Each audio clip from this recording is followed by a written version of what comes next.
Oke, baik. Insyaallah kita mulai sekarang. Assalamualaikum warahmatullahi wabarakatuh. Waalaikumsalam. Bismillahirrahmanirrahim. Alhamdulillahirabbil alamin. Wa bihi nasta'inu ala umuri dunya waddin.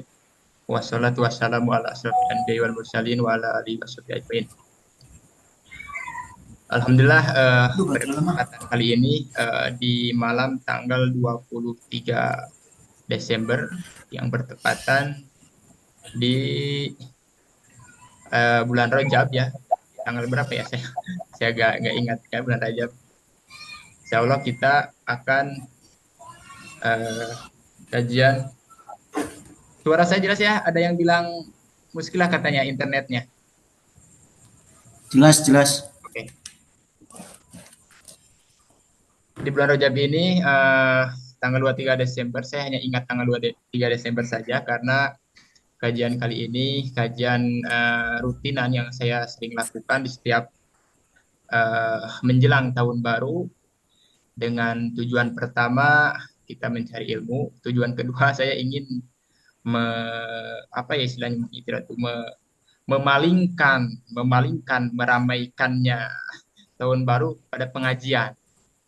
Karena jangan sampai mencari ilmu ini terlena atau lupa atas tujuannya, dia sibuk untuk merayakan merayakan Natal atau tahun baru yang mana tahun baru ini bukan tahun baru Islam ya.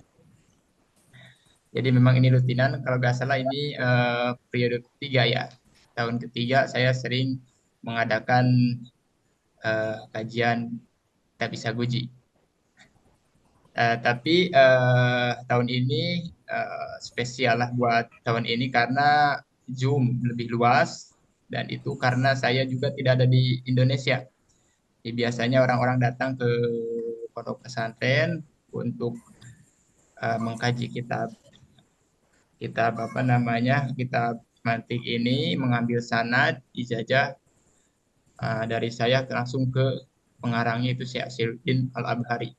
Karena setahu saya selama saya belajar di Indonesia yang saya kaji kitab mantik ini tidak pernah ada yang nyambung sanadnya kepada pengarang.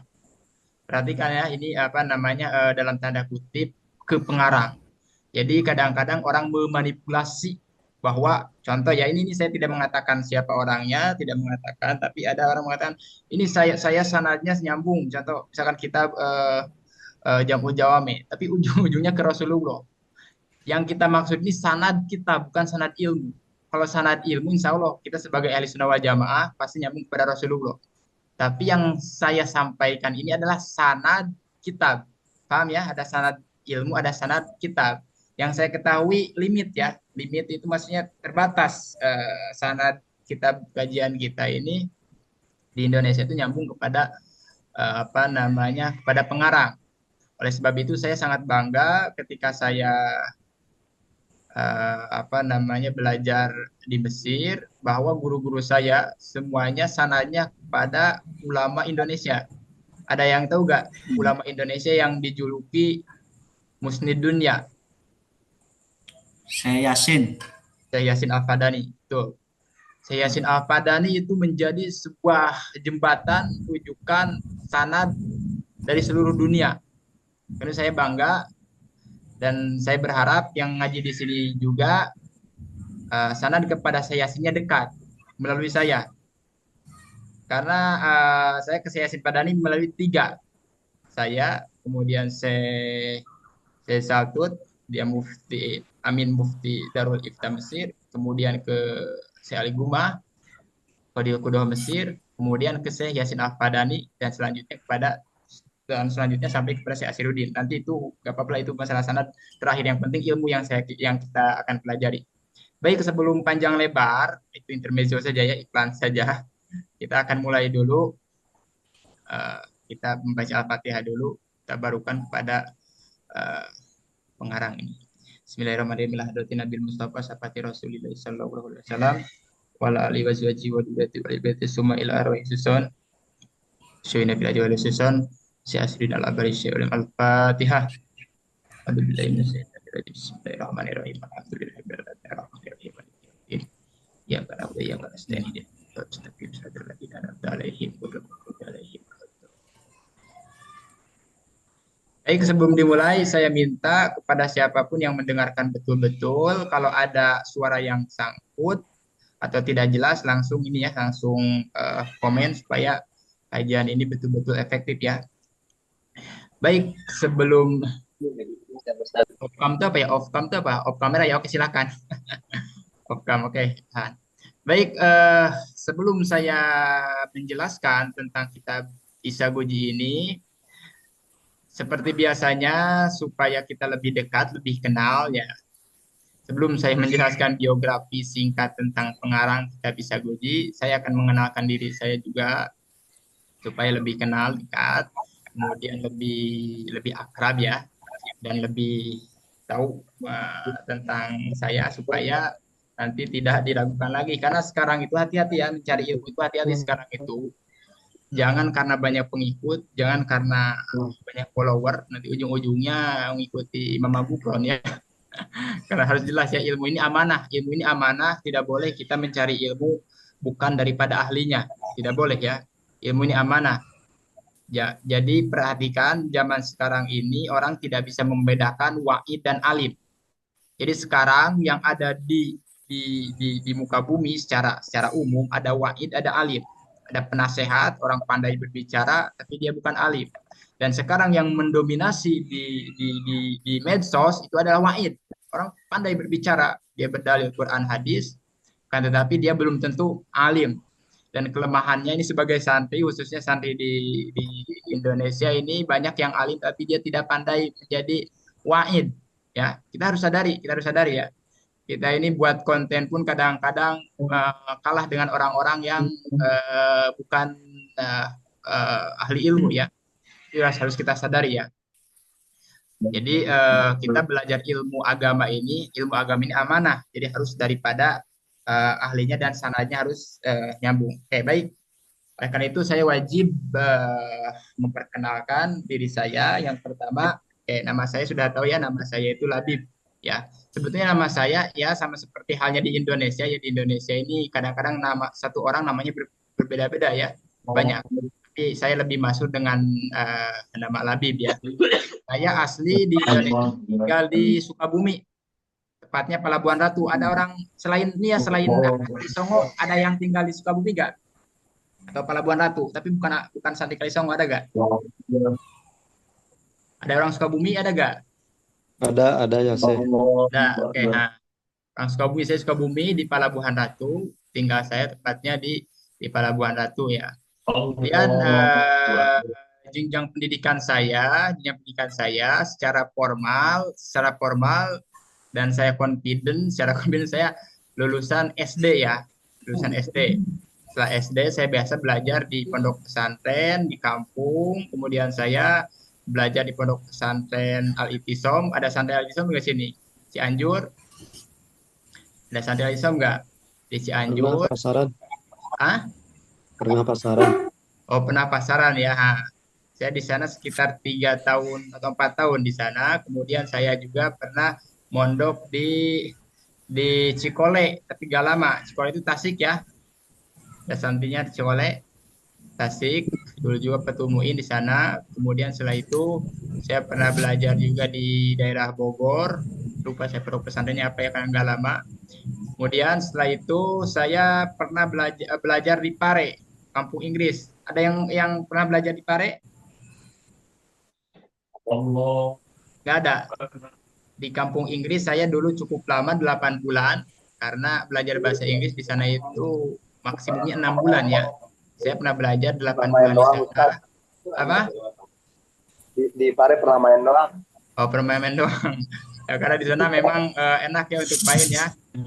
Saya belajar di sana 8 bulan, kemudian saya juga ke sana karena di sana dekat dengan di pondok pesantren siapa Kiai Manan itu di Allah saya lupa. Wagian, wagian. Kewagean, saya ke Kewagean tapi nggak lama. Intinya saya sebelum ke Mesir, sebelum ke Mesir cukup inilah jiwa kepemudaannya termasuk termasuk liar ya. Banyak pondok pesantren yang saya injak, yang saya ambil manfaat dan faidahnya. Setelah itu tahun 2018 saya mulai pergi ke Mesir. Tahun 2018 saya mulai ke Mesir. Tapi sekarang saya masih statusnya pelajar. Sekarang saya S2 di bidang usul fikih. Sekarang S2 di bidang usul fikih. Kemudian pengalaman saya dulu di Mesir. Di sini ada mahasiswa nggak? Ada mahasiswa Mesir nggak? Ada mahasiswa Mesir Nah, nggak? Ada Ada. Ustaz. Oke, oke. Ini boleh dicek ya data saya. Saya di Mesir, alhamdulillah pengalaman saya pernah mengajar di rumah syariah. Di rumah syariah, antum boleh cek. Tapi dulu ya, sekarang nggak tahu anak-anak baru sekarang kenal atau enggak. Tahun 2020 atau 2021 ya. Saya pernah mengajar di sana. Kemudian di rumah Markas Usuluddin, saya pernah mengajar. Kemudian saya punya apa namanya rumah binaan sendiri, namanya rumah logat. Itu rumah yang saya bina. Jadi mahasiswa Mesir dia ingin belajar ngalogat. Ini orang-orang Sunda atau orang orang orang Jawa Barat akan paham ya ngalogat ya. Pernah belajar, saya mendirikan kayak pondok pesantren di Mesir se-Indonesia dari provinsi ya ingin belajar ngelogat. Dan saya di sana membuka apa namanya rumah binaan namanya rumah logat. Tapi tidak lama, mungkin 1 tahun atau 2 tahun lah, karena itu sampingan waktu corona itu. Kemudian terakhir saya mengajar di rumah dakwah. Rumah dakwah ada di sini, ada anak rumah dakwah gak? Ustadz Iqmal, Ustadz Zaki ada gak? Masuk gak? Hadir ada Ustaz, Ustaz. hadir. Ya, Ustadz Zaki ya. Ustadz Zaki, Ustadz siapa itu? Iqbal Ustaz. Oh Iqbal, Iqbal. Saya terakhir di rumah dakwah yang dibina oleh Ustadz Reza. Dia S2 bidang bidang dakwah ya. Antum ngajar Sulam Taufik, Risal Munawaraf Ustaz ya? Saya mengajar Sarah Sulam Munawarok ya, kitab Al-Husaini, alhamdulillah sudah khatam ya. Itu mungkin apa namanya pengalaman mengajar saya. Sekarang saya tinggal di Malaysia karena saya nikah dengan perempuan orang Malaysia. Jadi saya orang kampung tapi nikah dengan orang kota ya. Sini ada orang Malaysia di sini yang masuk, ada orang Malaysia tak? Ada orang Malaysia masuk tak? Belum ada. Saya tinggal di Kuala Lumpur, di Bangi. Ada orang Malaysia, nanti boleh jumpa lah, ada rezeki ya. Saya tinggal di Malaysia, oleh karena itu kajian sekarang kajiannya apa? Lewat Zoom. Oke, tanpa panjang lebar, kita bisa goji yang akan kita pelajari ini sebetulnya kitab basic ya, kitab dasar. Saya sadar diri, saya tahu bahwa mungkin ada orang yang lebih paham apa namanya kitab mantik melebihi kitab bisa goji. Karena kitab bisa goji ini adalah kitab di bawah Sulamut Nawarok karya Imam Mahdori. Sedangkan di pondok pesantren biasanya dia tidak mengkaji isagoji langsung ke sulam, itu enggak? Langsung ke sulam. Dia tidak mempelajari kitab isagoji dulu. Dia langsung ke sulam. Bagi saya ini tadarujnya kurang. Maksud tadi gua itu oleh sebab itu banyak orang yang takut mempelajari kitab mantik. Karena kitab sulam ini bagi saya adalah tahap yang seharusnya kedua atau ketiga karena ada kitab sebelumnya. Oleh karena itu banyak teman-teman saya kalau misalkan saya ajak yuk kita ngaji apa namanya kitab mantik, saya mah belum paham kitab ini pun belum paham. Padahal nggak sesulit itu. Kitab mantik itu nggak sesulit itu. Jadi saya ingin membongkar doktrin dulu di sini bahwa kitab mantik itu kitab sangat mudah. Sangat mudah. Kenapa? Karena mantik ini adalah istimdadnya atau pegangannya, rujukannya itu bukan Quran, bukan Sunnah, bukan, tapi akal manusia. Sedangkan manusia ini kan definisinya adalah manusia yang mempunyai akal, mempunyai rasional. Oleh karena itu wajib manusia ini mempunyai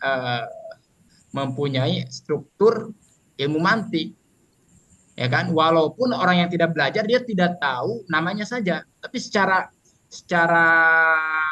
tabiat, secara tabiat manusia ini sudah bermantik secara tabiat. Oleh karena itu saya ingin membongkar doktrin bahwa ilmu mantik tidak susah. Belajar ilmu mantik ini tidak ada urusannya. Saya tidak paham ilmu nahu, saya tidak paham sorof, gak ada hubungannya, gak ada hubungannya, gak ada hubungan sama sekali. Nanti saya akan jelaskan di dalam nisbat ilmu mantik dan ilmu lainnya. Begitu belajar ilmu mantik itu mudah. Antum jangan dibohongi oleh orang yang mengatakan sulit ya. Nah, saya ingin membongkar dulu itu. Kenapa? Karena kadang-kadang orang yang mengatakan takut mendengarkan belajar ilmu mantik ini susah, itu bahkan bukan menjadikan motivasi untuk dia belajar, bahkan jauh. Itu yang saya tidak inginkan, ya, yang saya tidak inginkan. Maka di sini saya akan berusaha untuk mencoba bagaimana cara orang-orang tertarik belajar ilmu logika ini. Kenapa? Karena sekarang kita kita ini yang harus dihadapi ini orang-orang yang pandai berbicara tapi tidak berpikir. Kita hidup di mana hakama lisan alal akal. Lisan ini mendominasi atas akal. Orang banyak membuat konten, membuat statement, tapi tidak dipikir. Penting mulut ngabudah memang bahasa Sunda mah. Yang penting mulut berbicara, nggak akal itu nanti. Itu kita hidup di zaman sekarang seperti itu. Karena itu saya akan usahakan siapapun yang merasakan belajar ilmu mat itu sulit, tahapan mat itu setelah nau dan sorob dan bla bla bla, nggak ada kaitannya. Rocky Gerung tuh kalau saya perhatikan Rocky Gerung itu dia berbicaranya terstruktur secara ilmu logika. Dengan orang yang belajar jurumiyah pasti lebih pintar. Siapa? Lebih pintar orang yang belajar jurumiyah. Apakah Rocky Gerung itu pandai jurumiyah? Enggak pernah belajar jurumiyah, tapi dia berbicaranya terstruktur. Kenapa? Karena nggak ada kaitannya. Ilmu mantik itu nggak ada kaitannya dengan ilmu nahu dan sorab, nggak ada kaitannya. Secara umum tidak ada kaitannya. Oke, baik. Supaya tidak panjang lebar, kita akan menjelaskan dulu biografi singkat tentang Syekh Asiruddin Al-Abhari, yaitu pengarang kitab Isagoji. Pengarang kitab Isagoji. Saya akan jelaskan secara singkat ya di sini. Nah, tarjamatul mu'allif yaitu biografinya antum nanti baca. Saya tidak akan semuanya yang akan dibaca ya karena terlalu panjang, tapi yang penting saja. Yang penting saja ya. Yang penting saja yaitu namanya Syekh Al-Imam Asiruddin Al-Muqaddas bin Umar bin Al-Muqaddas Al-Abhari As-Samarqandi. Samarqandi ini bahasa-bahasa dulu ya. Bentar ya. Sekarang itu Uzbekistan. Samarkandi ini adalah sekarang apa? Sebentar ya. Ini Cuk. kitabnya. Samarkandi ini sekarang itu.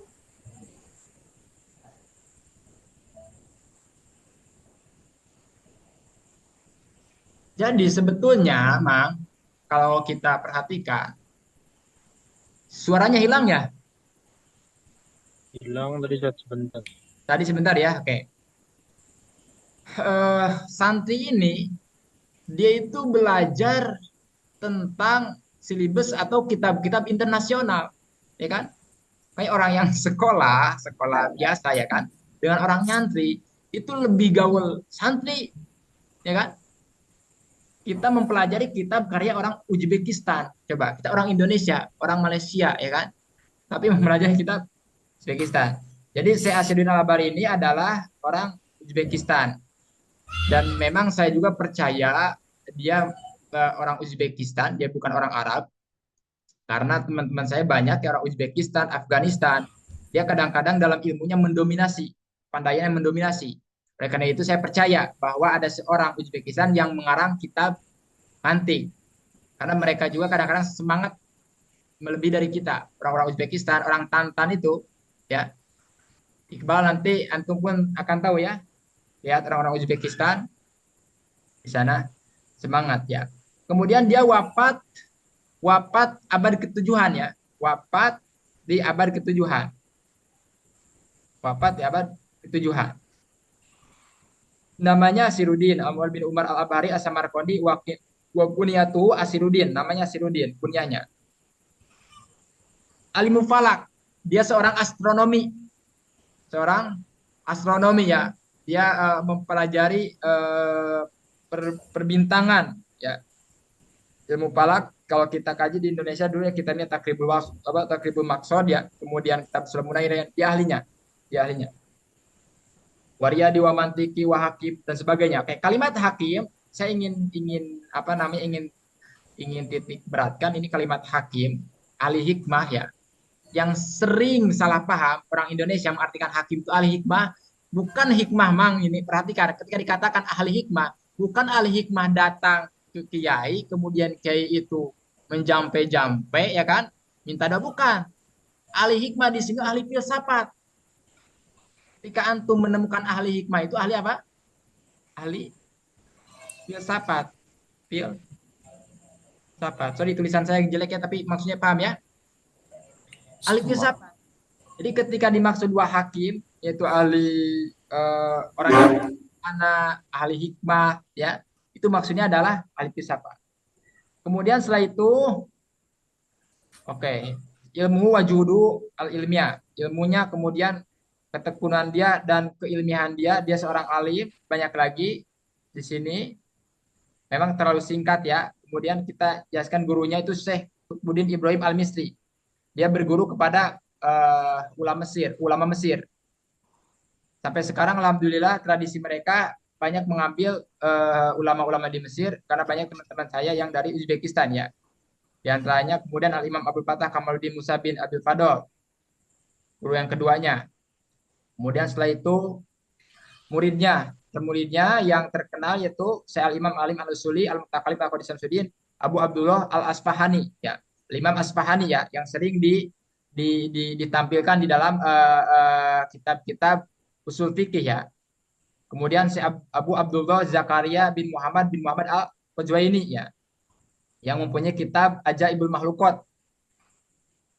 Kemudian yang ketiga Qadil Qudos Samsuddin Abdul Abbas Ahmad bin Muhammad, ini murid-muridnya ya.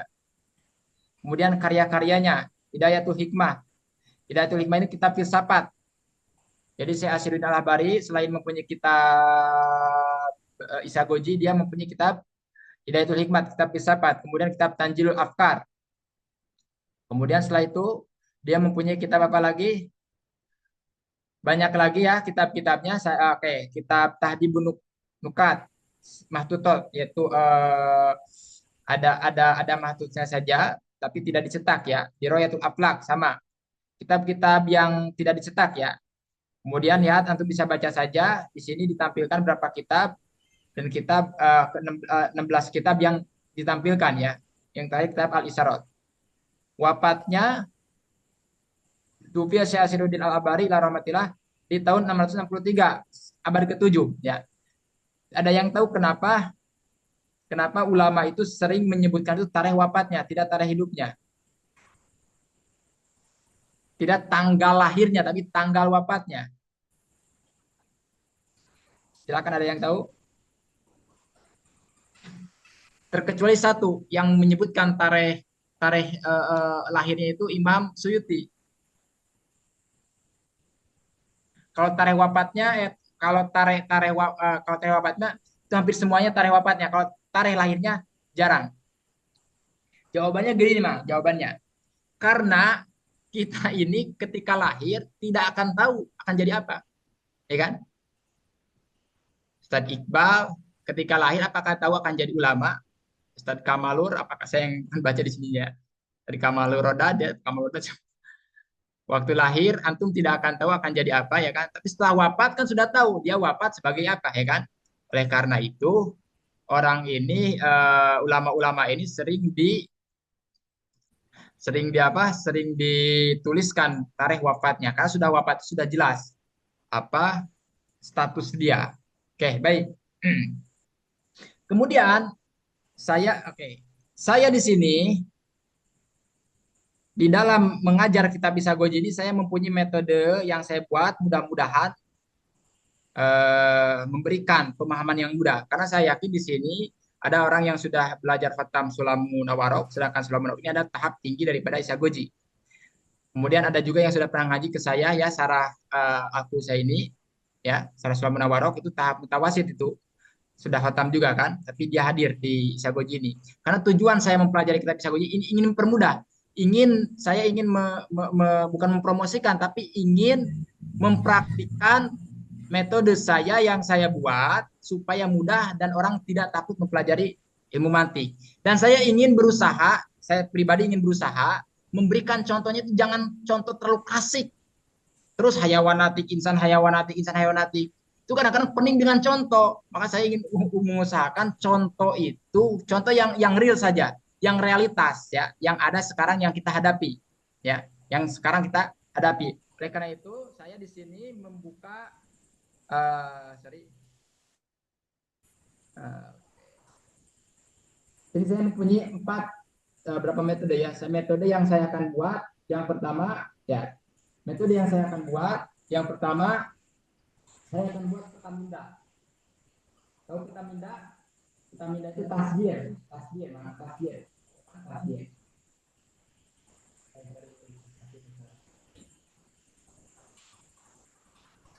itu diambil daripada kata saja atau apa saja?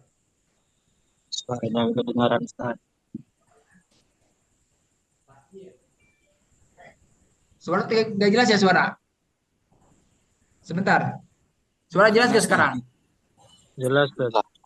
Jelas. Sekarang tadi juga jelas. Oke, sekarang jelas ya suara ya? Jelas. Tasjir ini adalah petaminda. Bahasa Malaysia petaminda. Gak tahu bahasa Indonesia apa ya? Contoh misalkan ilmu. Sorry ini. Oke. Contoh ilmu. Nah, saya akan buat petaminda. Begini. Nah, ini adalah metode yang terbaik belajar ilmu mantik. Kenapa? Karena mantik ini bukan hafalan. Perhatikan, ini catat nih. Mantik ini bukan hafalan. Antum jago menghafal Sulamun Aurok di awal sampai akhir. Tapi antum tidak memainkan logika antum. Ini muskilah, ya kan? Muskilah. Mantik ini memainkan akal, terstruktur dan tidaknya. Ya. Maka itu dengan tasjir ini akan mudah melekat di dalam. Jadi macam nampak raju, cuma raju. Oke.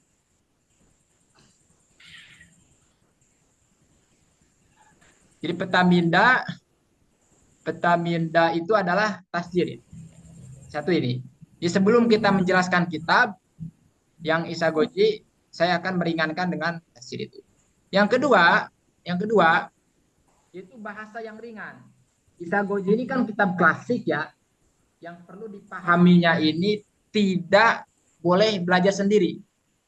Tidak boleh belajar sendiri. Makanya kita di Mesir ada fan itu, disiplin ilmu itu ada fan, nasi, ada maudu'i. Kalau yang nasi itu sulit. Ya, nasi itu ya, sulit. Itu perlu ada guru.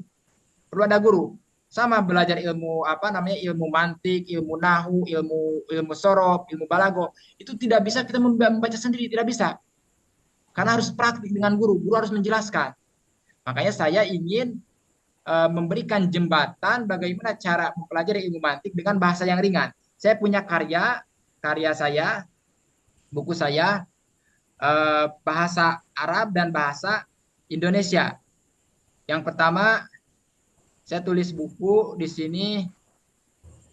Oke, buku bahasa Arab namanya Al-Matikul Wadi.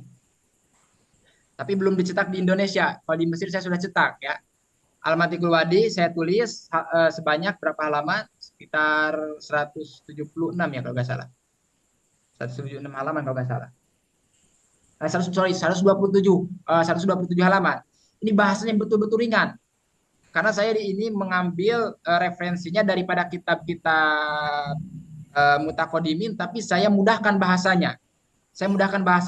Makanya saya beri judul Al-Mantiqul Wadi. mantik yang sangat jelas. Sangat jelas, bahasanya ringan. Orang yang sudah hatam jurumiyah akan apa namanya? Akan pahamlah dengan istilah ini. Bahasanya sangat mudah, sangat mudah. Ya, ya saya apa namanya berikan harokat. Saya berikan harokat ya. Yang kedua, jembatan untuk mempelajari kitab Isagoji ini saya tulis buku terjemahnya. Sorry. Ini saya tulis buku terjemah sesuai dengan kitab Isagoji. Dan di sini saya menekankan bahasa karena begini, saya percaya orang Indonesia itu sampai samsia sudah hafal, sudah khatam. Tapi ketika dia berbicara dengan orang intelektual, dia lemah bahasanya. Dia tidak tahu apa itu premis minor, premis mayor, tidak tahu subjektif, predikat, dia tidak tahu kontradiktif, tidak tahu inversi. Padahal itu bahasa-bahasa yang di pesantren itu bahasa yang sudah melekat di dalam pikiran kita. Oleh karena itu saya tulis buku mempermudah ini prinsip-prinsip ilmu logika. Ini kalau di bahasa Arab kan antum sudah paham apa mabadi ilmu mantik ya kan? Oleh karena itu sebelum membaca kitab Isagojinya saya akan melewati beberapa tahap. Yang pertama akan memberikan peta minda gambarannya. Yang kedua bahasa yang ringan, baik dari kitab bahasa Arab saya atau kitab yang bahasa Indonesia saya. Yang ketiga kitab Isagoji sendiri. Kemudian yang keempat yang paling penting, yang keempat apa? Yang paling penting yang keempat itu adalah KBBI, Kamus Besar Bahasa Indonesia. Ini sangat penting untuk mempraktikkan apa sih manfaat kemudian cara mengaplikasikan ilmu mantik ini. Jarang ini. Makanya guru-guru saya dulu di Indonesia itu saja. Contoh itu hayawanatik, insan hayawanatik, al insan hayawanatikun apa namanya al hayawan jismun namin, asasun dan sebagainya. Itu sudah rudet saya pun waktu belajar. Jadi kita pening tuh contohnya itu saja. Oleh karena itu saya akan berusaha menjadikan penjelasan ini secara kekinian ya dengan dibantu dengan KBBI. Jadi insya Allah empat metode ini akan memudahkan. Insya Allah satu peta minda, yang kedua bahasa yang ringan, yang ketiga kita bisa goji kemudian dibantu oleh KBBI. Oke, baik. Kita mulai. Suaranya pelan kuat ya. Sebentar ya saya akan.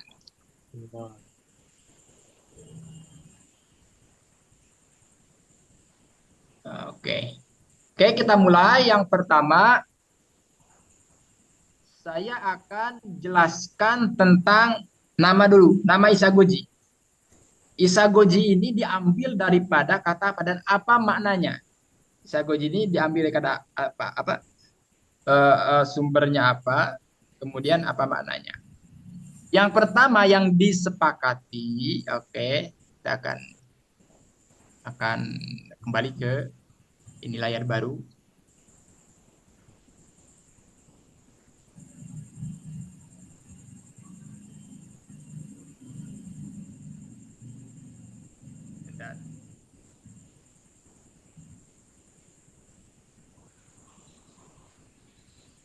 Isagoji ini apa artinya?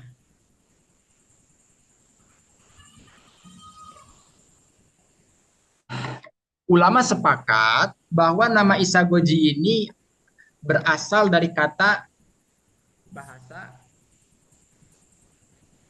Yunani.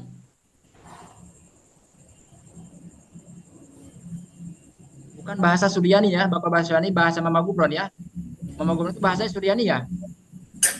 Nah, ini Yunani.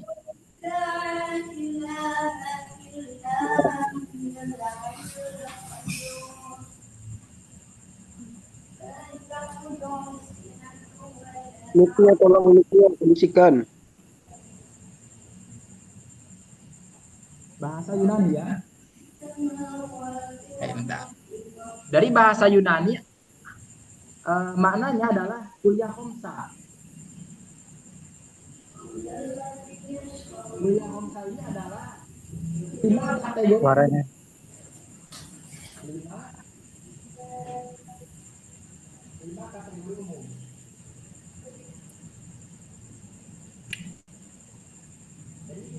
Suaranya nggak kedengar. Suaranya kedengar ya?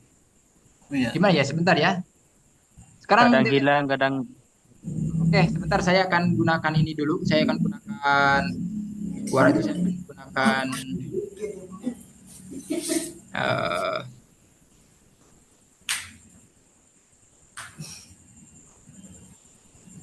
Yang lain bisa dimatiin mikrofonnya. tes suara saya jelas gak sekarang? jelas, Ustaz, jelas. Sebentar saya akan perkecil dulu ini suaranya.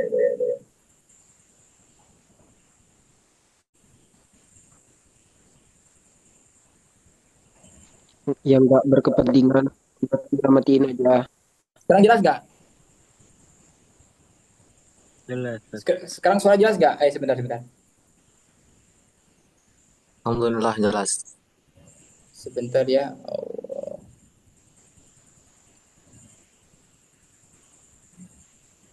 Sekarang jelas ya? Alhamdulillah jelas. Jelas betul ya?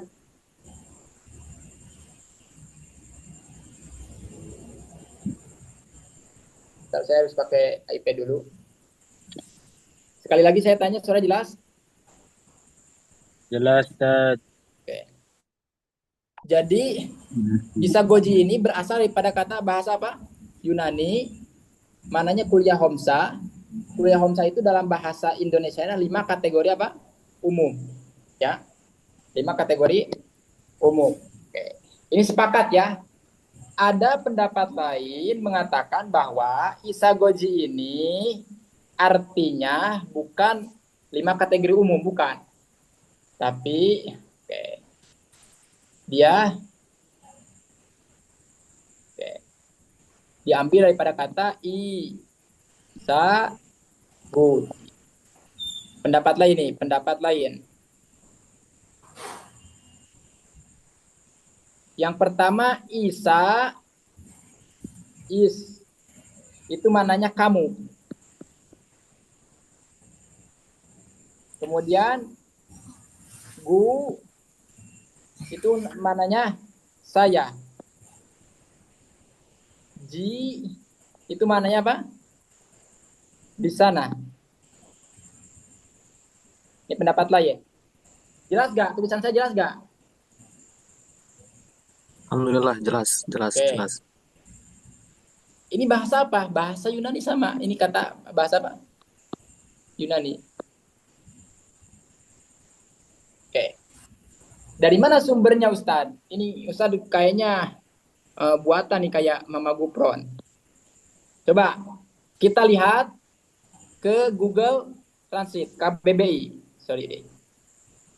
Bahasa apa tadi? Bahasa Yunani ya? Yunani.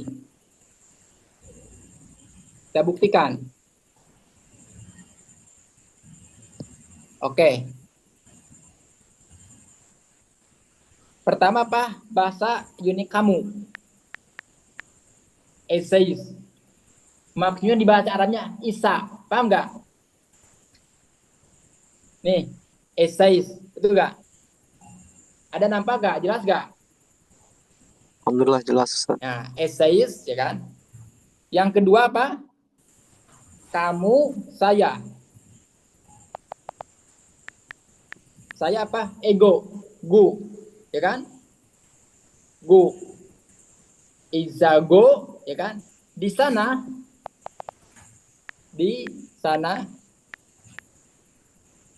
ege itu iji maksudnya, isagoji.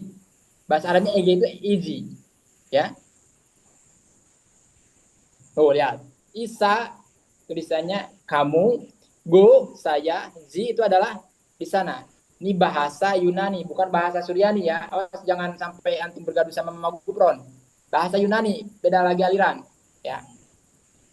Kemudian ada pendapat lain. Oke, tadi pendapat pertama. Ini pendapat kedua, ya. Pendapat yang ketiga.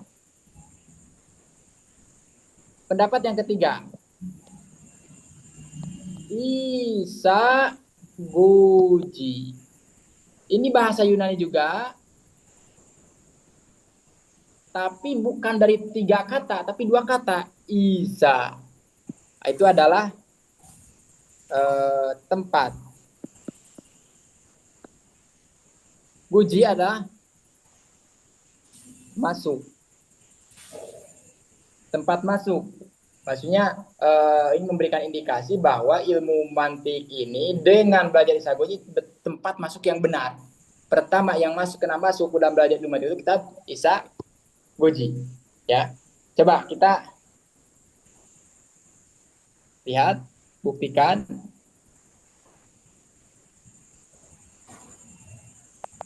Apa tadi? Tempat masuk ya. Tempat. Dizi. Maksudnya iji. Ya kan? Tempat masuk. Masuk. Isago. Betul gak? Ilmiah gak? Ilmiah kan? Tapi dia dibalikan. Isago, izi. Tempat masuk. Ya. Jadi ini semuanya ini adalah ikhtilaf ulama tentang menjelaskan makna Isa Goji. Tapi yang jelas, yang penting Isa Goji ini bukan bahasa Arab, bukan bahasa Arab, bukan. Oke, yang penting di Isa Goji ini bahasa Yunani. Yang disepakati itu maknanya adalah kuliatul khomsa atau 5 kategori umum, ya. Yang diikhtilafkan itu antara dari 3 kata Isa, Igo, dan Iji, dan Isagu, Ji, ya, dan Isa dan Guji, ya kan? Itu yang diikhtilafkan. Oke. Sekarang biasanya kalau kita belajar ilmu mantik itu langsung ke muqaddimah, ya kan? Langsung ke muqaddimah. Jadi terkadang apa kekurangannya? Kekurangannya kurang motivasi di dalam belajar ilmu mantik. Kurang motivasi. Seharusnya sebelum mempelajari pan apapun itu harus menjelaskan dulu mabadi ilmu mantik supaya kita terdorong, termotivasi apa sih yang mendorong kita itu belajar ilmu mantik, ya kan? Karena itu saya akan berusaha di sini menampilkan dulu mabadi atau prinsip-prinsip dasar tentang ilmu mantik. Di dalam kitab Isa Goji sendiri tidak disebutkan, tidak ada. Dia langsung ke mana? Langsung ke ucapan musonib, ya. Langsung ke mukodimah, ya. Karena itu saya akan berusaha menampilkan dulu kitab yang saya tulis dalam bahasa Arab dulu, ya.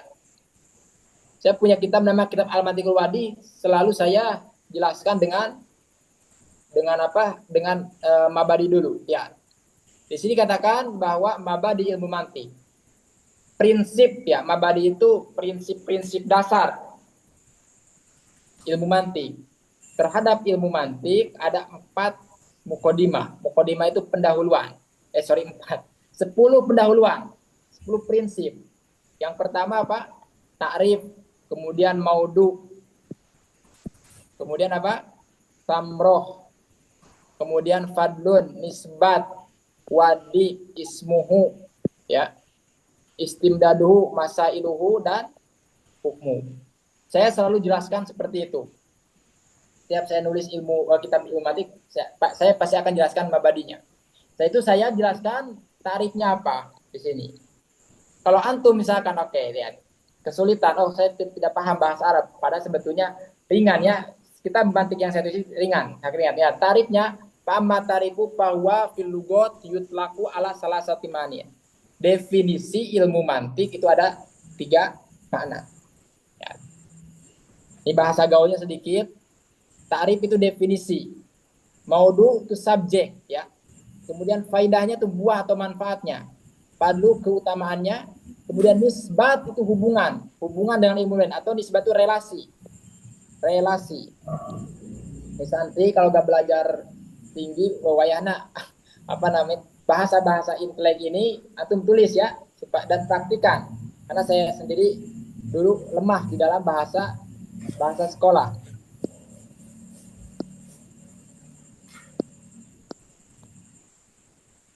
Kemudian setelah itu nama, kemudian istimdad, sumbernya dari mana ilmu ini diambil, istimdad sumbernya atau referensinya.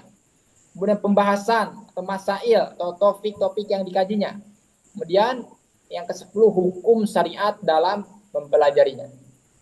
Hukum syariat dalam mempelajarinya. Oke. Saya akan gunakan dulu yang bahasa Indonesia dulu ya.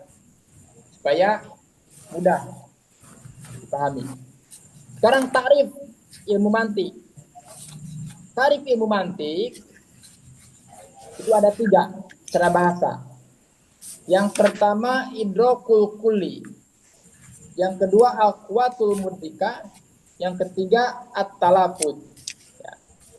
Mantik secara bahasa, secara etimologi adalah idrokul kulli. Idrokul kulli itu pemahaman secara universal. Kulli itu universal, Bang. Ada kulli, ada juz'i. Kulli itu apa? Universal, juz'i partikular, ya. Partikular. Jadi mantik secara bahasa idrokul kulli. Idrok itu mengetahui atau memahami secara universal, secara umum. Yang kedua, mantik secara bahasa itu al-quwatul mudrika. Kekuatan yang dapat memahami sesuatu. Jadi orang yang belajar ilmu mantik ini, dia kekuatan memahami sesuatu itu berbeda dengan orang yang tidak belajar ilmu mantik. Ya. Yang ketiga, definisi mantik secara bahasa itu adalah at-talafud, yaitu ucapan yang menampilkan dan menjelaskan suatu makna. Di mantik ini ada tiga arti secara bahasa. Ya. Ada 3 arti secara bahasa. Pertama idrokul kulli, yang kedua al-quwatul mudrika, yang ketiga at-talafud. Ini secara apa? Definisi. Yang kedua, maudu atau subjeknya. Subjek pembahasan ilmu mantik itu apa saja? Ini saya bahasa mudah ya. Ilmu mantik membahas pengetahuan konseptual. Apa itu konseptual? Konseptual itu tasawur, ya. Konseptual itu apa? Tasawur. Ya. Kalau santri tasawur sudah paham, tapi konseptual harus dijadikan bahasa yang sehari-hari ya. Dan pengetahuan afirmatif, tasdik. Jadi ada tasawur, ada tasdik. Ada tasawur, ada tasdik. Sayangnya di dalam kitab Isagoj ini tidak terlalu panjang, tidak menjelaskan tasawur secara pembahasan yang mandiri, tidak. Oleh karena itu saya katakan kitab Isagoji ini kitab di bawah daripada Sulamun Nawaroh, karena Sulamun Nawaroh di pertama itu menjelaskan tasawur ya kan. Nah, mantik secara umum di subjeknya itu menjelaskan tasawur dan tasdik. Oleh karena itu di Al-Azhar orang yang mengambil jurusan Usuluddin yang nantinya akan mengambil jurusan akidah filsafat, kemudian tafsir, ya kan? Dia belajar mantik itu hanya 2 tahun. Tahun pertama menjelaskan bab tasawur. Tahun kedua menjelaskan tasdik. Apa itu tasawur? Tasawur itu konsep atau definisi. Fokus belajar apa? Konsep.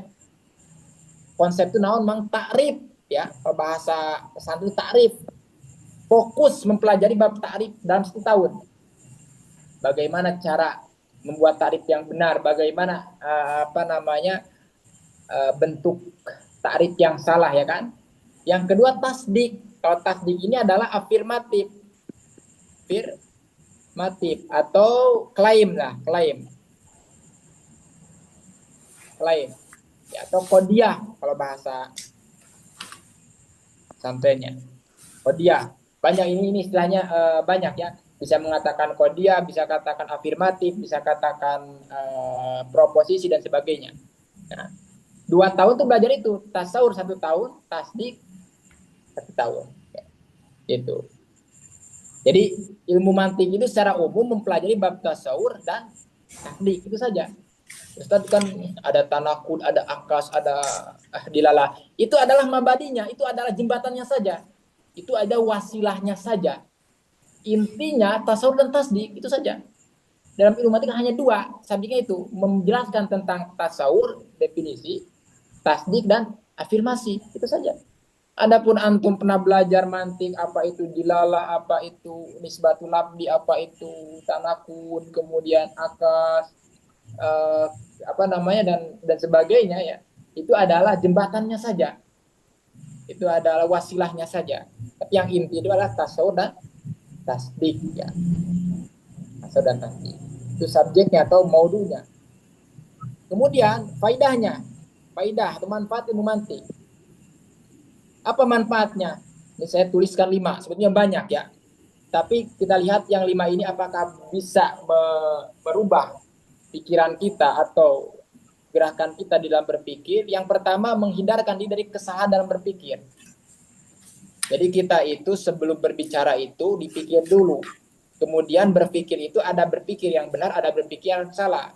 Orang yang mempelajari ilmu mantik, kemudian menerapkan ilmu mantiknya, maka akan terhindari daripada kesalahan dalam berpikir. Ya.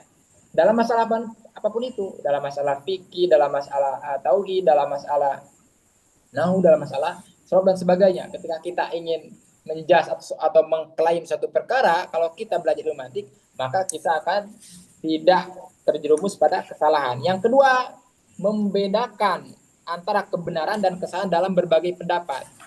Jadi kita tidak hanya mengatakan dia salah, saya benar. Kemudian kita diam, tidak bisa menjelaskan. Kan ada orang itu, dia mengatakan saya benar, orang lain salah. Tapi dia tidak pandai membedakannya. Apa kebenaran saya dan apa kesalahan saya. Nah, dengan mempelajari ilmu mantik, kita akan bisa menjelaskan mana yang benar, mana yang salah, dan apa alasannya dia benar, apa alasan saya salah. Kemudian yang ketiga, melatih dan mengembangkan kemampuan berpikir. Jadi selain kita ini berpikir akan benar ketika belajar mantik, melatih, mengembangkan. Karena memang sepengalaman saya, semakin dalam kita mempelajari ilmu mantik, otak itu kayak berkembang.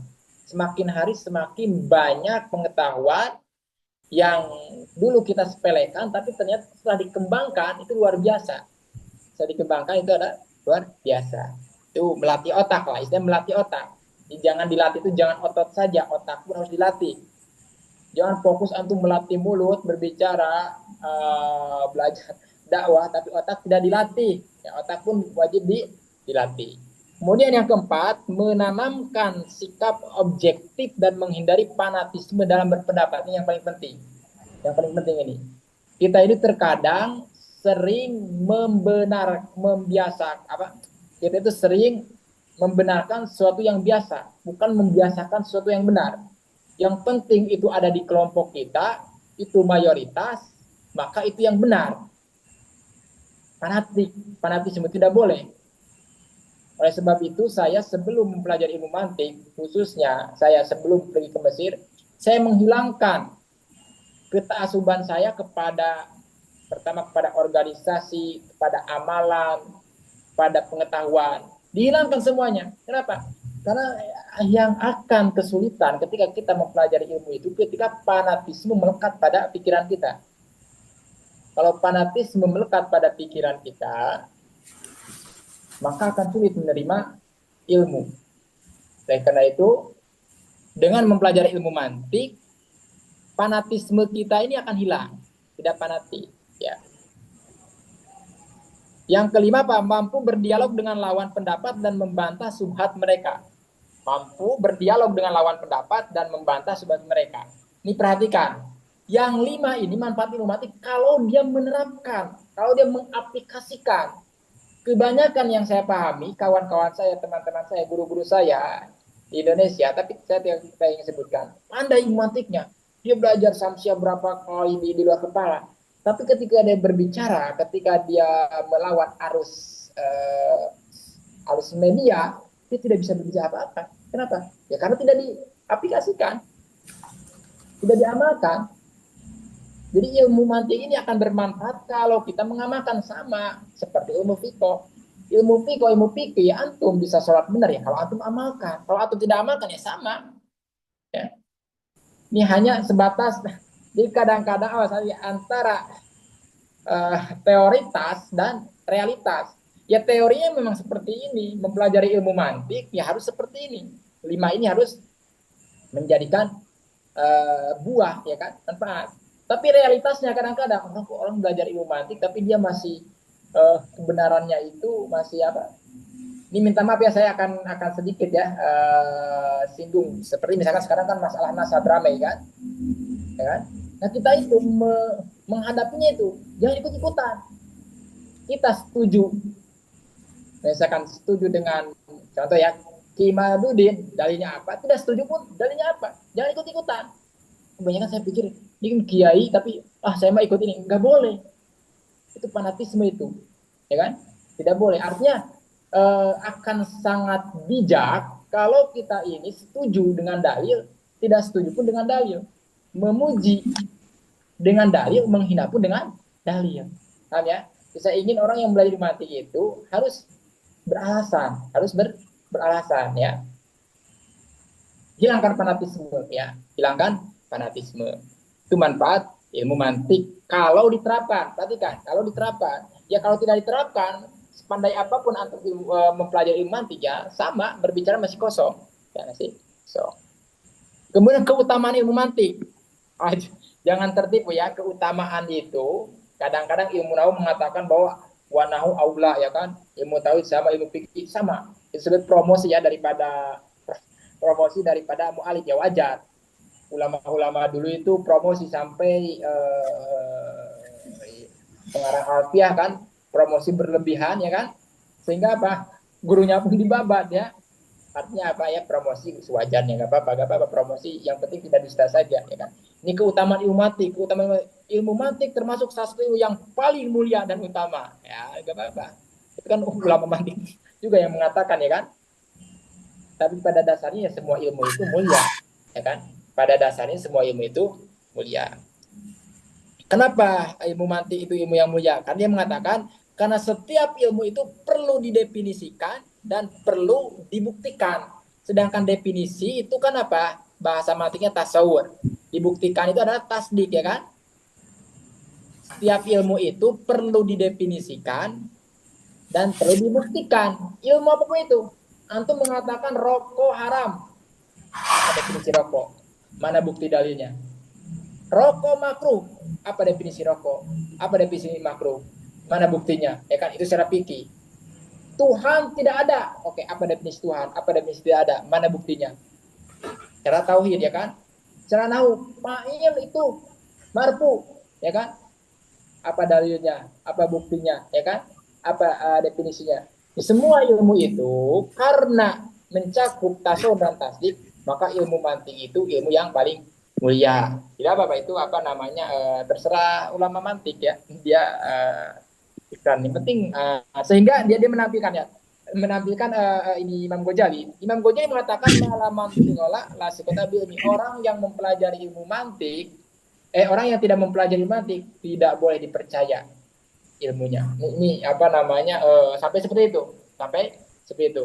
Oh jangan sampai juga antum misalkan mempunyai guru tidak paham mantik, kemudian guru antum mengatakan sholatlah misalkan witir karena keutamaannya banyak lah, jangan didengar, dia tidak belajar di mantik. Bukan seperti itu.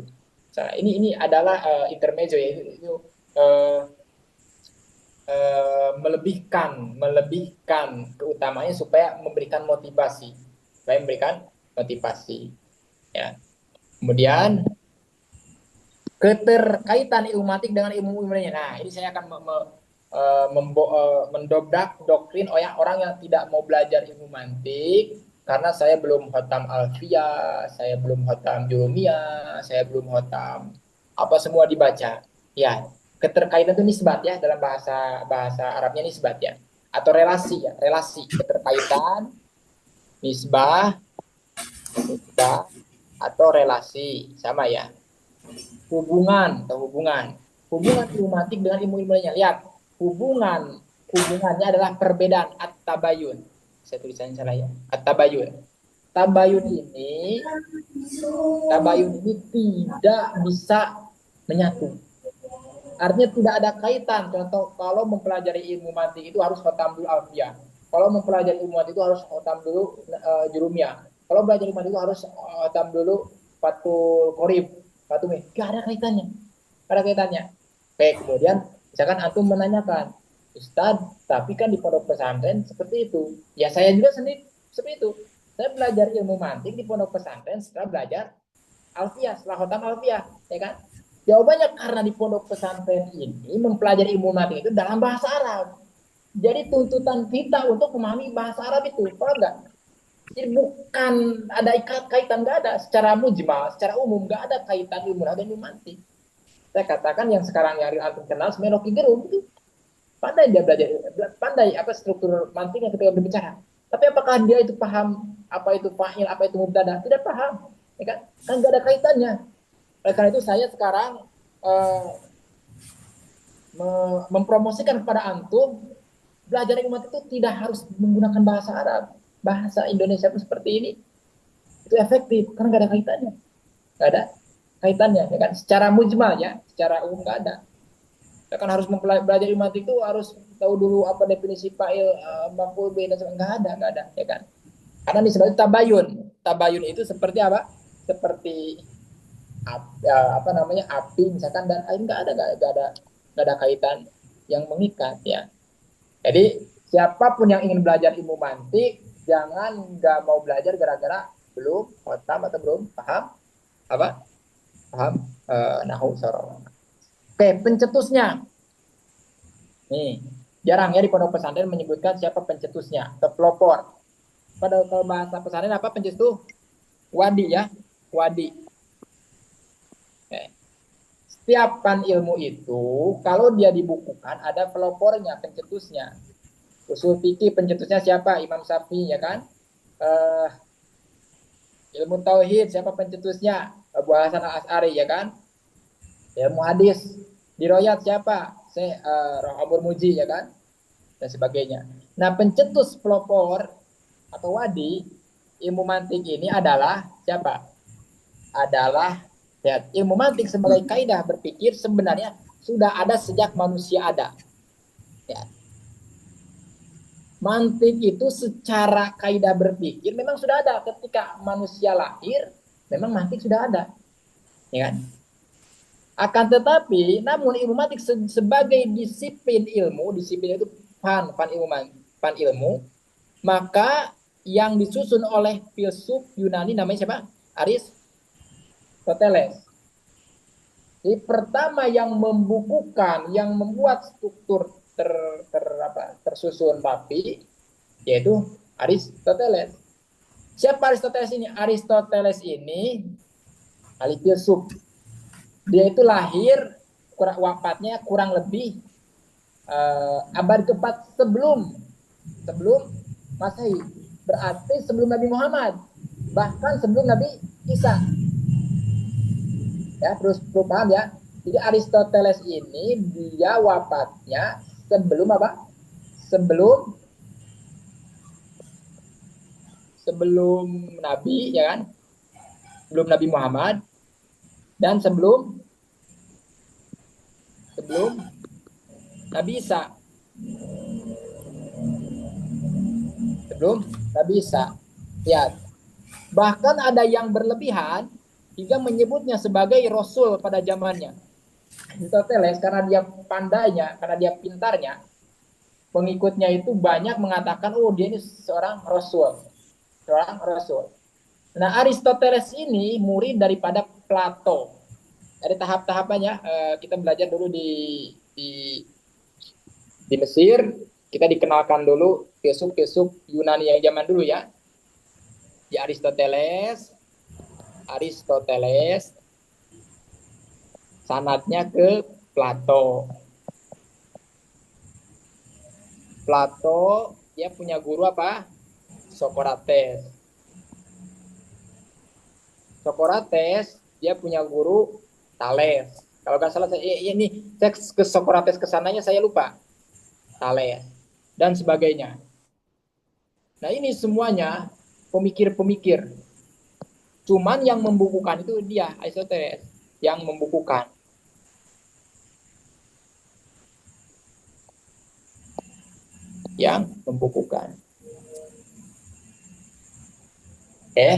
Jadi si Aristoteles ini punya guru Plato punya guru Socrates punya guru Thales, ada lagi dua, saya lupa lagi namanya. Ya. Anak usulin ada yang ingat gak? Iqbal, siapa? Coba ada yang ingat nggak? Sebelum Thales siapa? Udah lupa, antum. Oke, kemudian nama-nama ilmu mantik. Ilmu mantik ini saya tulis di sini ada 5 nama yang boleh semuanya antum nisbatkan. Boleh antum mengatakan ilmu mantik itu ilmu mizan, boleh ya. Alasannya saya sudah tulis, baca saja sendiri ya. Kemudian boleh antum sebutkan mi'yarul ilmi, boleh. Atau ilmu ulum, boleh. Atau ilmu istidlal, boleh.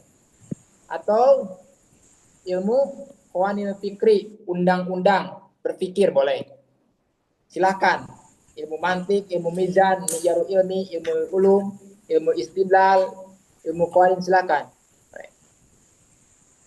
Oke, sekarang masail, pembahasan ilmu mantik.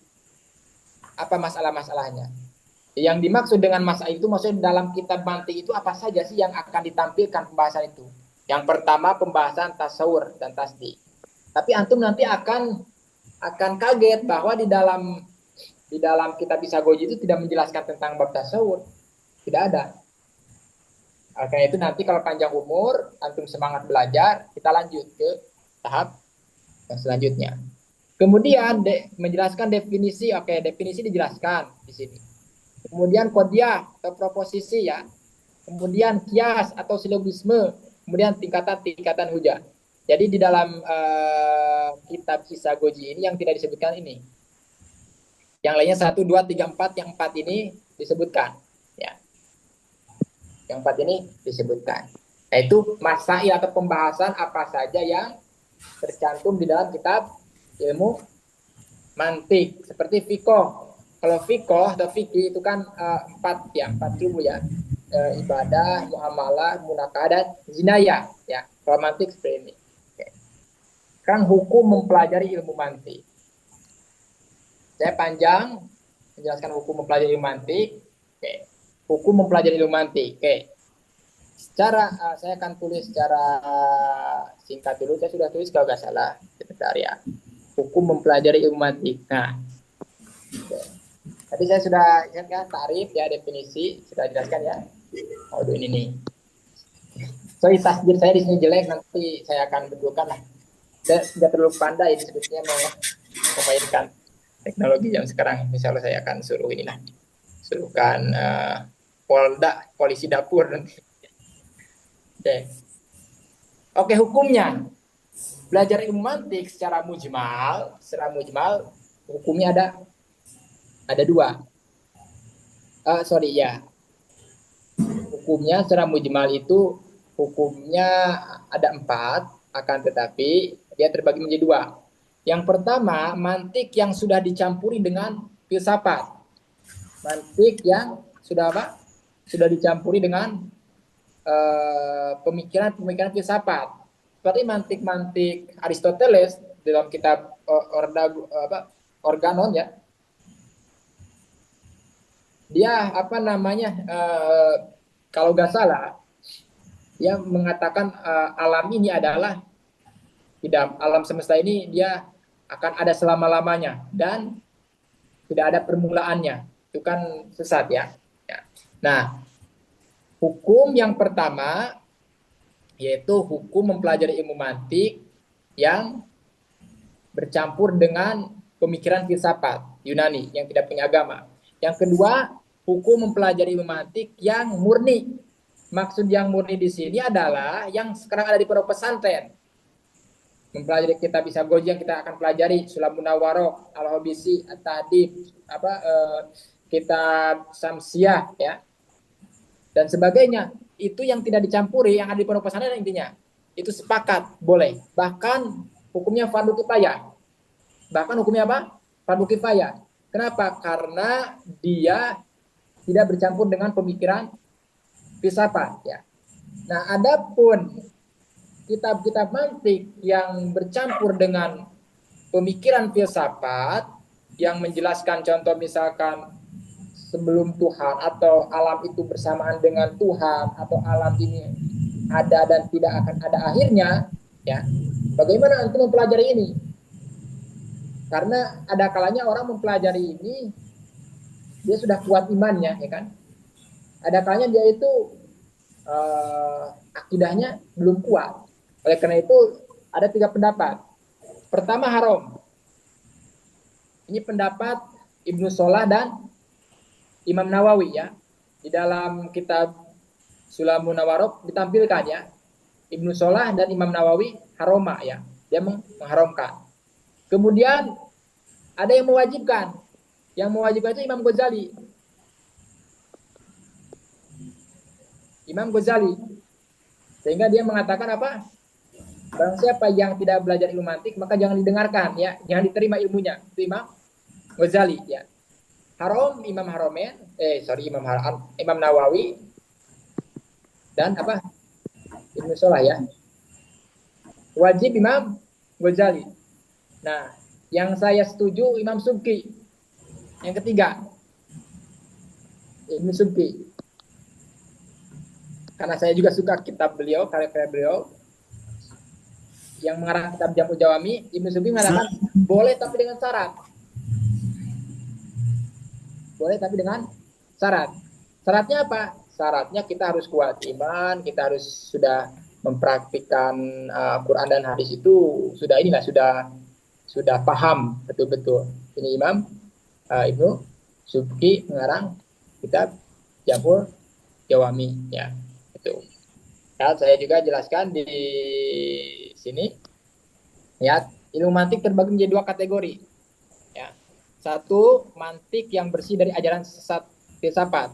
Ini mencakup kitab seperti As-Sulamun Nawarok, At-Tahdhib, Al-Hobisi ya kan, As-Samsiyah, Isagoji yang sedang kita baca ini dan kitab-kitab lain. Yang kedua, mantik yang tercampur dengan pemikiran filsafat. Maka di sini saya sebutkan 3 ya. Haram, wajib, satu lagi dibolehkan dengan syarat. Dengan syarat. Kesimpulannya apa? Kesimpulannya ilmu mantik yang murni dan digunakan sebagai alat berpikir dalam memahami agama disepakati kebolehannya, bahkan dianggap fardu kifayah. Yang kita pelajari di fardu kifayah. Kenapa? Karena saya yakin di kampung antum itu terbatas orang yang mengetahui ilmu mantik. Oleh karena itu kalau antum tidak belajar, dosa semuanya. Kalau tidak ada yang belajar ya. Karena fardu kifayah itu ya. Oke, saya rasa cukupkan dulu, karena ini lama dengannya perkenalan dan sebagainya. Ada waktu 5 menit kalau untuk bertanya, mau kenalan lebih silahkan, Alan.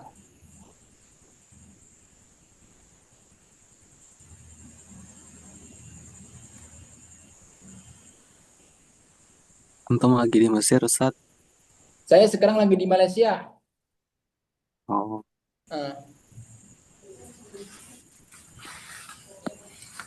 Ustaz bisa dikirim PDF-nya.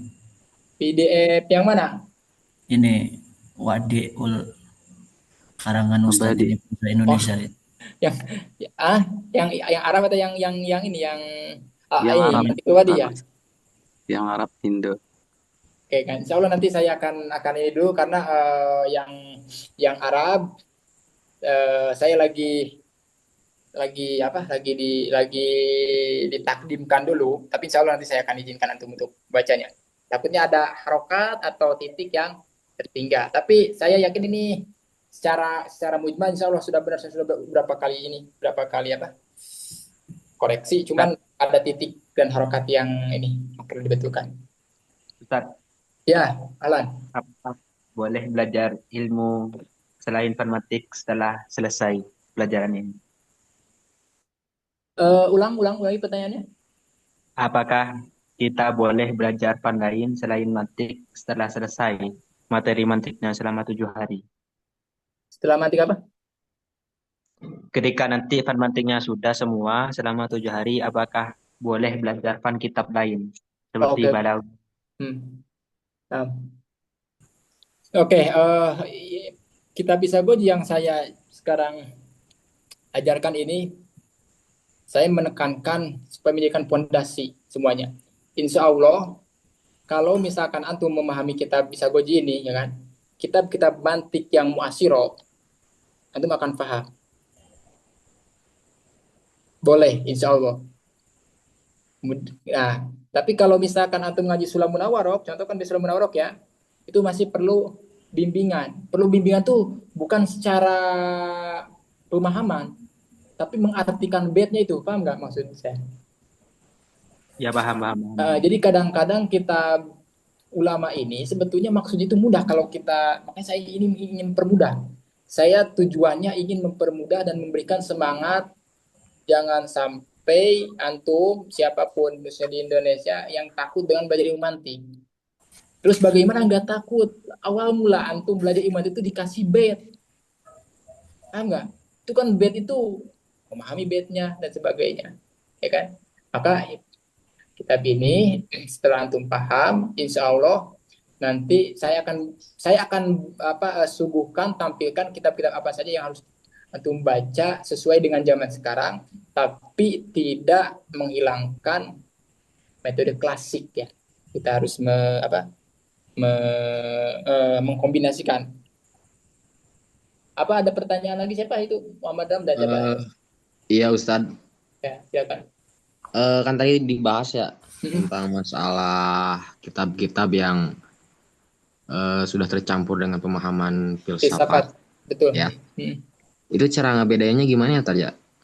Cara membedakannya, yang pertama orang yang bisa membedakan itu adalah orang yang tahu. Jadi kita harus tahu dulu istilah seperti minta maaf nih saya dulu waktu ini saya dengan orang Malaysia ini saya akan aplikasikan sesuatu yang tidak tahu ini, kita memang tidak bisa membedakan. Dulu saya dikirim video Mama Gupron pertama nih sama orang Malaysia teman. Talabib kata ini sesat ini katanya, ini bukan bahasa Arab. Dia bilang gitu kan, ada makoli pertama itu. Saya di sana bukan membela Mama Gupron, tapi saya tawakuf ya, menyalahkan tidak boleh karena dia bilang ini bahasa Suryani ya kan. Boleh gak saya mengatakan itu bahasa Suryani atau boleh gak saya mengatakan itu bukan bahasa Suryani sedangkan saya tidak tahu bahasa Suryani? Iya. Enggak. Jadi bisa gak antum membedakan sedangkan antum tidak tahu mana yang sesat, mana yang tidak. Jadi artinya antum harus belajar dulu ilmu mantik sesuai akidah Islam yang Ahlussunnah wal Jamaah. Karena mantik Syiah ada. Saya sekarang lagi belajar mantik Syiah. Karya ulama Syiah. Ya, karena guru saya dulu seperti itu. Kitab Al-Mudaffar itu karya saya juga. Guru saya seperti itu, mantik yang bagus itu. Ya, coba harus baca kitab ilmu mantik Syiah, tapi saya tidak mengizinkan untuk tahap pertama itu belum khotam Sulamun Awarok, belum khotam sarahnya misalkan aku saya ini, belum khotam tadi, belum khotam Samsiah, jangan dulu ke sana. Tapi insya Allah saya ingin antum semangat belajar mantik sebentar saja. Jadi, makanya saya sengaja 1 minggu. Basicnya insya Allah antum akan menjadikan kesemangatan belajar ilmu mantik. Amin ya. Nanti yang penting ada benteng. Ada benteng, penting ada benteng dulu. Ya. Ada benteng dulu, hilangkan doktrin belajar mantik sulit. Mana sih sulitnya? Coba tanyakan ke saya, mana yang sulit belajar mantik? Tapi Ustadz, ini kan gimana ya? Itu bedanya di contoh atau di prinsip-prinsip dasar mantiknya? Yang saya pahami, Ustadz, ya kan, di pondok pesantren itu dia jarang mengembangkan kepada contoh yang real, terus hayawanati. Jadi kita yang ini mana yang dimaksud contoh, ya kan? Dan kan contoh itu yang mudah bagi kita pemahaman yang tadi harus dengan yang real, yang nyata, ya kan? Maka saya akan upayakan contoh yang akan saya gunakan itu contoh yang di luar kitab klasik hayawanati atau apa, dan saya akan mempraktikkan, mengaplikasikan kepada pemahaman Wahabi dan ateis. Kebetulan saya memang menulis buku tentang menyerang ateis dan semuanya kaidah-kaidah mantik yang saya gunakan dengan bahasa yang saya berharap itu mudah. Karena saya termasuk orang yang kesulitan mempelajari ilmu mantik gara-gara doktrin mengatakan ilmu mantik sulit. Nggak ada yang sulit ilmu mantik apa? Nggak ada. Boleh minta nomor Ustadz? Silakan nanti ke admin ya. Boleh nanti minta nomor ke admin. Oke, siap Ustadz. Dari mana antum tuh? Mohon Dari mana maaf Ustaz sebelumnya, tadi? Ustaz. Antum coba sebelum Eh, bertanya biar saya kenal dari mana dulu biar ini.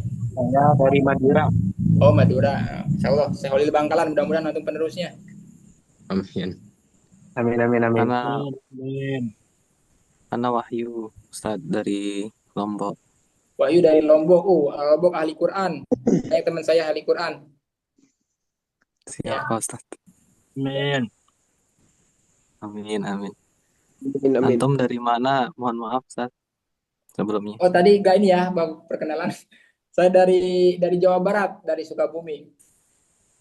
Oh, Tapi sekarang saya di ini. Ini ada orang yang pernah ikut sebelumnya ya. Ustaz Ahok ya, ada Ustaz Ahok. Di Cikadu. Ya, Cikado. Ana dari Sukabumi, Zat. Sukabumi yang mana? Di kota Bayangkara. Oh, Bayangkara, teman-teman Ustaz Opa ya dari sana. Dekat Dari Kalimantan pesantren Timur, Anizom. Oh, Masya Allah. Abuya Anidom. Ter. Salam Ustaz, saya dari Bogor. Masya Bogornya di Allah. mana? Saya Bogornya Cimande. Silat jago main silatnya. Insya Allah Ustaz. Perkenalkan Ustadz, Ana dari Kalimantan Tengah. Siapa Kalimantan Radit bukan? Bukan. Masya Anugerah, Allah. Ustadz. Hah? Gak, tadi saya ada dari Kalimantan itu. Siapa Radit bukan ini yang bilang, bukan. Anak Ustaz. Anugerah, Ustadz. Anugerah. Oh, Radit tuh jangan kenalan, nanti mah udah kenal. Amin. Alhamdulillah. Saya dari Tasik, Tad. Sunda, siapa? Tasikmang, ini bukan apa namanya? Mang Iqmal, Antum Ramdan. Iqmal. Iqmal. Bukan, antum di Tasik siapa nama? Bukan. Ramdan. Ustaz Ramdan. Allah. Insyaallah mudah-mudahan antum semangat lah ya. Amin. Amin. Kami semangat Ustaz. Apa?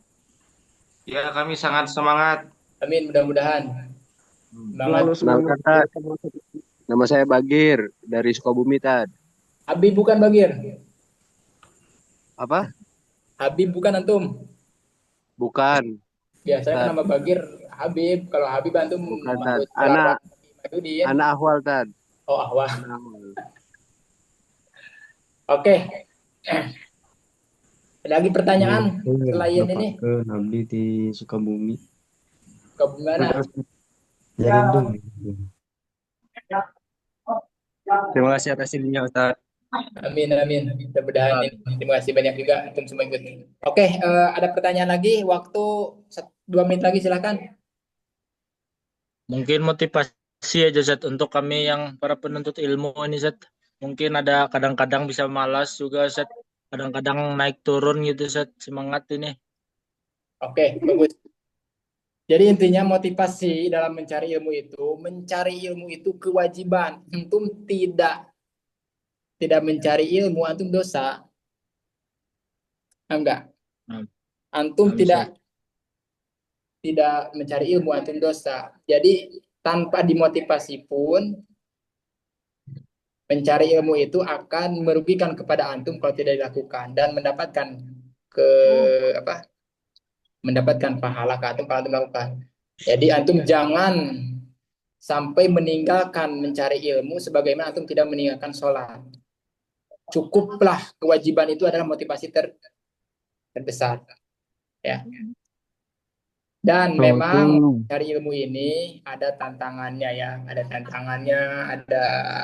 naik turunnya ya, ada naik turunnya. Ini ada pertanyaan belum saya baca ya. Tapi gimana cara menampilkannya ya? Ini ya. Atau enggak ada? Coba kalau mau tanya jangan dekat mana? Tengok. Jangan di chat, bisa voice silahkan atau enggak ada? Enggak ada. Atau bacakan coba. Apa perbedaan dari ahlul himmah itu? Perbedaan apa? Apa perbedaan dari ahlul hikmah, mungkin bukan himah ya? Dan filsuf ya? Ahli hikmah. Oke, perbedaan ahli hikmah dan filsuf ya. ahli hikmah, sorry, saya akan tulis ya. Suara saya jelas nggak? Jelas. Oke, saya akan tulis ya. Ahlu hikmah, ya kan? Ini yang maksud antum ya. Dengan filsuf ya. Nah, ya kan? Yang sering salah pahami, kalau disebutkan misalkan di dalam kitab ahli hikmah, itu orang mengartikan orang kiai yang memberikan jampe-jampe, ya kan? Sedangkan maksud ahli hikmah itu adalah filsuf. Kalau filsuf itu adalah seorang filosofi. Filsafat, seorang filosof itu adalah orang yang mengkaji filsafat. Filsafat. Filsafat ini bahasa Yunani, kalau di bahasa Arab itu hubul hikmah. Paham nggak? Jadi filsuf ini orang yang mengkaji kitab, orang yang mengkaji tentang filsafat. Sedangkan filsafat sendiri itu maknanya adalah hubul hikmah, cinta kebijaksanaan. Ya. Jadi ahli hikmah itu maksudnya itu adalah orang yang mempunyai kapasitas di dalam ilmu filsafat. Karena filsafat sendiri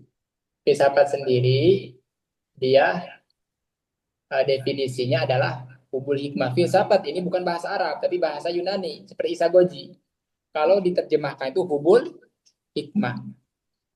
Ya, cinta kebijaksanaan. Jadi ahlu hikmah ini ya filsuf itu sendiri. Filsuf itu sendiri. Cuman istilahnya kalau filsuf ini lebih apa namanya, mungkin lebih dikenal ya. Ahli hikmah itu sering orang salah paham.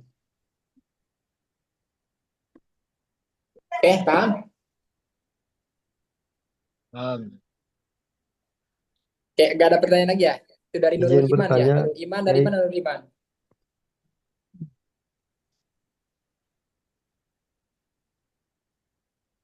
Oke, kalau sudah kita tutup dulu. Mudah-mudahan antum istiqomah berkah. Amin, Terima kasih amin. banyak atas join gabung belajar dengan kita. Mudah-mudahan istiqomah baik di dunia maupun di akhirat kita menjadi orang yang pencinta ilmu ya.